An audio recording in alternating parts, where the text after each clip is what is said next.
Assalamualaikum warahmatullahi wabarakatuh. Gimana kabarnya semua? Mudah-mudahan dalam keadaan sehat ya. Oke, baik. Hari ini kita masuk ke materi kita, yaitu tentang struktur atom ya. Nah, oke.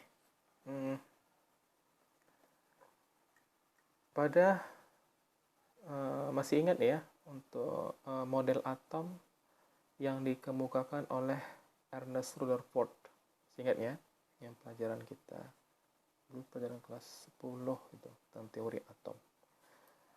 Kemudian dilengkapi oleh Niels Bohr, di mana Niels Bohr ini menerangkan elektron-elektron yang mengelilingi inti atom, di mana elektron-elektron itu ada tingkat-tingkat energinya yang disebut dengan kulit atom.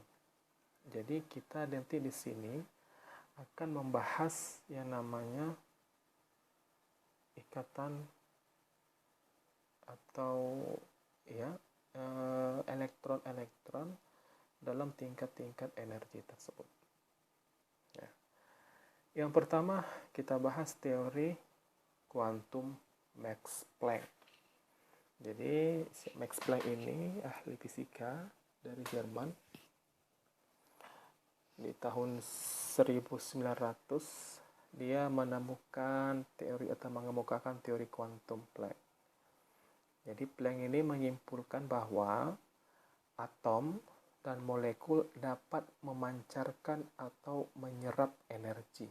Itu kesimpulan dari penelitian dari Max Planck di tahun 1900. Ya, jumlah atau paket energi terkecil dapat dipancarkan atau diserap oleh atom atau molekul dalam bentuk radiasi elektromagnetik, di mana penyerapan atau pemancaran ini disebut dengan kuantum. Jadi Planck menemukan foton atau energi foton atau kuantum berbanding lurus dengan frekuensi cahayanya, di mana dapatlah rumusnya E sama dengan H dikali dengan V, di mana E itu merupakan energi yang satuannya adalah joule, kemudian H ini adalah konstanta Planck yang nilainya 6,626 kali 10 pangkat negatif 34 joule sekon. Sedangkan V merupakan frekuensi radiasi per sekon. Satuannya per sekon. Ya. Salah satu fakta yang tertulis ya, salah satu fakta yang mendukung kebenaran dari teori kuantum Max Planck itu adalah efek fotolistrik yang dikemukakan oleh Albert Einstein. Jadi apa itu efek fotolistrik? Efek fotolistrik itu merupakan keadaan di mana cahaya mampu mengeluarkan elektron dari permukaan logam. Ya, kalau dalam percobaan si Albert Einstein itu dia dengan menggunakan logam alkali, dia akan memancarkan sebuah cahaya. Susunan alat yang dapat menunjukkan efek fotolistrik ini bisa dilihat dari gambaran di sini ya. Ada tabung vakum, ada elektroda positifnya, ada pelat logam, kemudian ada pengukur arus listrik. Ya, di mana ditempatkan dalam tabung vakum yang terbuat dari suatu logam murni, misalnya cesium. Biasanya ya logam alkali itu dibungkus dengan menggunakan logam cesium. Cahaya dengan energi yang cukup dapat menyebabkan elektron terlempar dari permukaan logam. Jadi cahaya itu dapat menyebabkan elektron terlempar dari permukaan si logam. Nah, elektron tersebut akan tertarik ke kutub positif, ya, dan menyebabkan aliran listrik melalui rangkaian tersebut. Jadi listriknya itu dihasilkan akibat tercampaknya elektron. Jadi listrik itu ya berdasarkan dari elektron. Pergerakan elektron tersebutlah yang dapat menghasilkan suatu listrik. Nah, Einstein itu menerangkan bahwa cahaya itu terdiri dari partikel-partikel foton, di mana partikel-partikel foton itu sebanding dengan frekuensi cahaya. Jika frekuensi cahayanya rendah, maka setiap foton mempunyai jumlah energi yang sangat sedikit, sehingga tidak mampu memukul elektron untuk terkeluar dari permukaan logam. Kalau frekuensinya rendah, maka elektronnya tidak akan keluar dari permukaan logam. Dan jika frekuensinya bertambah atau energinya bertambah, maka foton akan memperoleh energi yang cukup untuk terlempar keluar dari permukaan logam. Sehingga terlemparnya elektron tersebut dapat menyebabkan kuat arus juga akan meningkat. Nah, dari pernyataan Einstein tersebut, dapatlah rumus dari energi foton, yaitu E sama dengan H dikali V tadi, atau E sama dengan H dikali C per lambda, ya, atau panjang gelombang.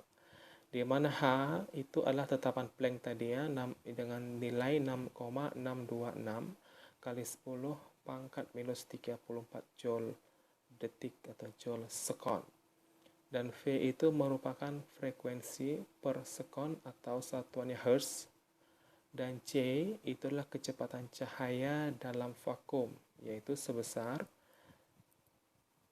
3 kali 10 pangkat 8 meter per sekon. Dan panjang lambda itu adalah panjang gelombang, dengan satuannya adalah meter. Oke, baik. Sekarang kita bahas model atom Bohr yang pertama. Ya, pada tahun 1913, Bohr atau Niels Bohr itu menggunakan teori kuantum untuk menjelaskan spektrum unsur,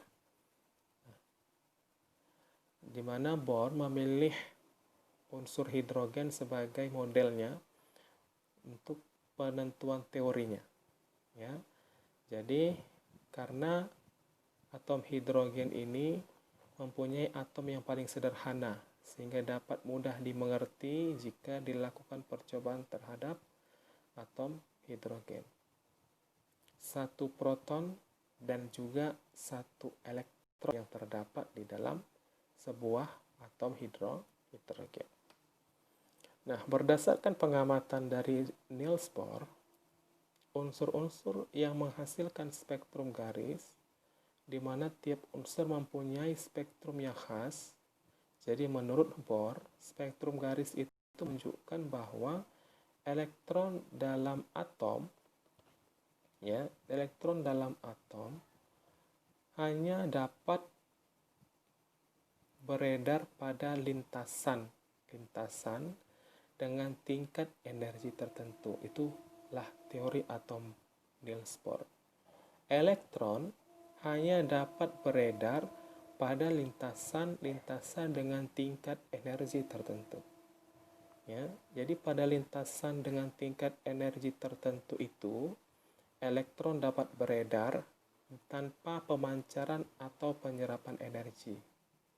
Jadi tidak ada penyerapan ataupun pemancaran energi, tapi elektron itu tetap terus bergerak dalam satu lintasan. Nah, lintasan elektron tersebut membentuk suatu lingkaran dengan jari-jari tertentu, sehingga tiap lintasan itu disebut dengan kulit atom. Gambarnya seperti yang di atas tadi nih.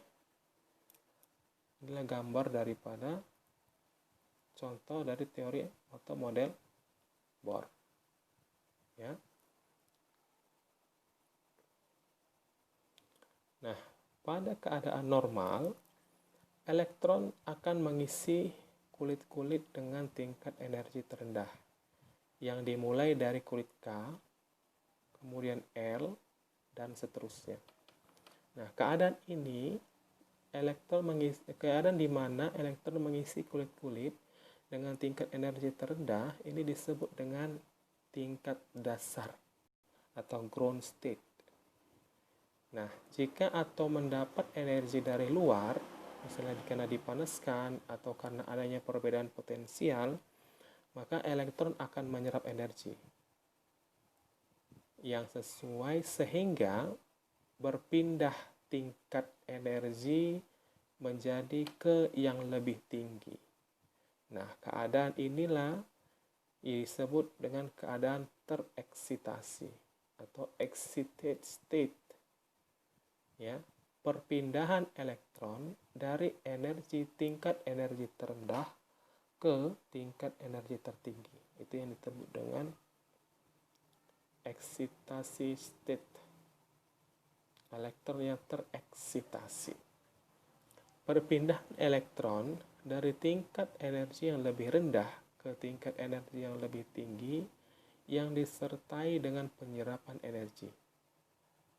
Nah, sementara perpindahan elektron dari tingkat yang lebih tinggi ke tingkat yang lebih rendah ini disebut dengan pelepasan energi. Jadi kalau dia menyerap energi, maka elektronnya akan berpindah dari tingkat energi terendah ke tingkat energi tertinggi. Sementara kalau dia melepaskan energi, maka elektron akan berpindah dari tingkat energi tertinggi ke energi terendah.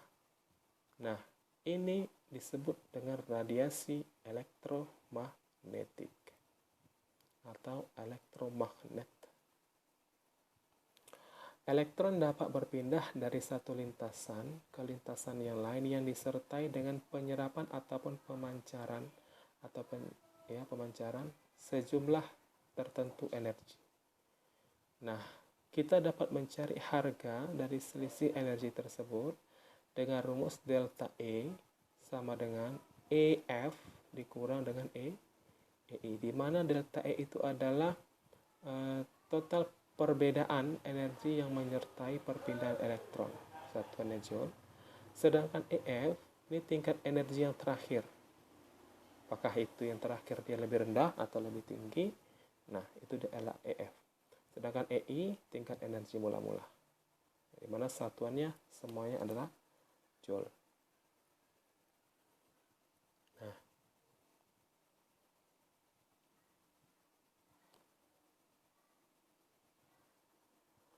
dari percobaan yang dilakukan tadi, Niels Bohr merumuskan dari percobaannya. Niels Bohr merumuskan yang pertama, elektron bergerak mengelilingi inti atom dengan lintasan orbital tertentu. Ya, ada lintasannya.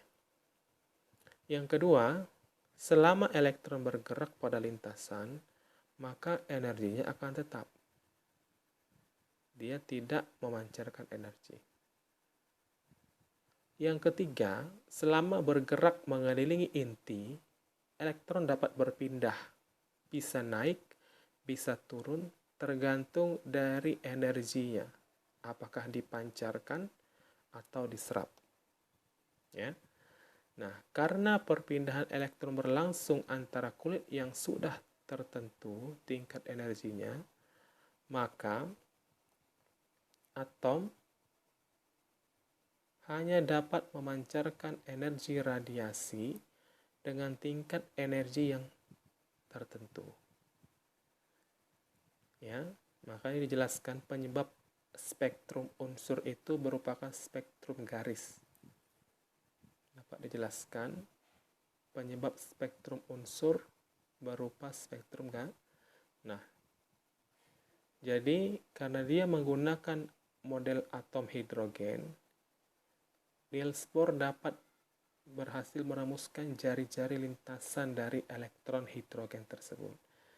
Dapatlah dia merumus Rn sama dengan N pangkat 2 kali A0, di mana N itu merupakan kulit ke berapa? Ke 1, 2, atau seterusnya. Sementara A0 itu memiliki nilai 0,53 Armstrong atau 53 pm, di mana 1 pm pikometer sama dengan 10 pangkat negatif 12 meter. Jadi energi elektron pada lintasan ke N dapat dirumuskan En itu kurang nampak. Ya, En sama dengan negatif dari Rn per N pangkat 2, di mana En itu energi ke N, dan N pangkat 2 itu adalah jumlah kulit keberapa, sedangkan RH itu adalah tetapan yang nilainya 2,179 kali 10 pangkat negatif 18 Joule. Ya. Nah, jadi teori atom Bohr ini berhasil diterapkan untuk atom hidrogen, tetapi tidak dapat digunakan untuk memperkirakan spektrum atom yang lain. Itulah kelemahan daripada teori atom Niels Bohr. Kenapa? Karena ada elektron yang lebih dari satu. Kalau tadi atom hidrogen, karena elektronnya hanya satu, dia dapatlah memberikan statement berdasarkan percobaannya. Nah, bagaimana dengan atom yang memiliki lebih dari satu elektron? Dia tidak bisa membuktikannya dengan percobaan Niels Bohr tersebut. Itulah kelemahan daripada teori atom Niels Bohr. Nah, kemudian kita masuk ke hipotesis Louis de Broglie. Louis de Broglie pada tahun 1924. Apa yang dilakukan oleh Louis? Cahaya dapat berada dalam sesuatu suasana tertentu yang terdiri dari partikel-partikel, di mana kemungkinan berbentuk partikel pada suatu waktu yang memperlihatkan sifat-sifat seperti gelombang. Ya, memperlihatkan sifat-sifat seperti gelombang. Jadi argumen dari Louis ini atau Broglie ini menghasilkan rumus panjang yang didapatkan juga dari Einstein dan Max Planck, menyatukan dari kedua rumus sebelumnya, maka Broglie mendapatkan rumus panjang gelombang atau lambda sama dengan H per M kali V, di mana lambda itu adalah panjang gelombang dengan satuannya meter, kemudian M merupakan massa partikel dengan satuan kilogram, dan V merupakan kecepatan partikel dengan satuan meter per sekon. Sedangkan H itu tetapan Planck seperti tadi yang tetapan nilainya 6,626 kali 10 pangkat negatif 10 pangkat negatif 34. Nah, jadi hipotesis de Broglie ini terbukti benar dengan ditemukannya sifat gelombang dari elektron. Nah, elektron mempunyai sifat difraksi seperti halnya sinar X sebagai akibat dari dualisme sifat elektron. Jadi sebagai materi dan sebagai gelombang. Maka, lintasan elektron yang dikemukakan oleh Bohr tidak dapat dibenarkan. Gelombang tidak bergerak menurut suatu garis, melainkan menyebar pada suatu daerah tertentu. Oke, demikian dari pertemuan kita. Kira-kira ada yang mau ditanyakan? Kalau ada yang mau ditanyakan, silakan kita diskusikan di kolom komentar. Ya, wabillahi taufiq wal hidayah. Assalamualaikum warahmatullahi wabarakatuh.